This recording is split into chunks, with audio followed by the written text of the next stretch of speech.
শিক্ষক হয়ে স্টুডেন্টের কাছ থেকে ঘুষ নিয়েছেন আর ওদেরকে কি শিক্ষা দিয়েছেন? কোনো শিক্ষাই আপনি দেননি। আর একটা কথা, আপনার মেয়ের জামার এই অফিস আজকে প্রমোশন ছিল, ওইটা না আজকে প্রমোশন হবে না, ওটা ডিমোশনে কনভার্ট হবে। কারণ আপনার মেয়ের জামার এই অফিসে কোনো দিনও প্রমোশন হবে না, আর এই অফিসে কোনো জবও থাকবে না। আরে না না মা, আমার ভুল হয়ে গেছে, আমাকে মাফ করে দাও। ম্যাম একটু থামেন, আমার কাছে মাপ চেয়ে কোনো লাভ নেই।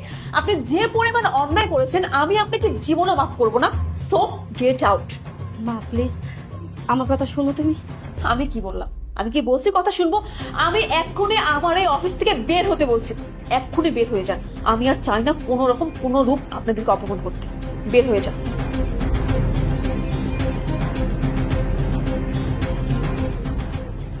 ম্যাম তো Sure.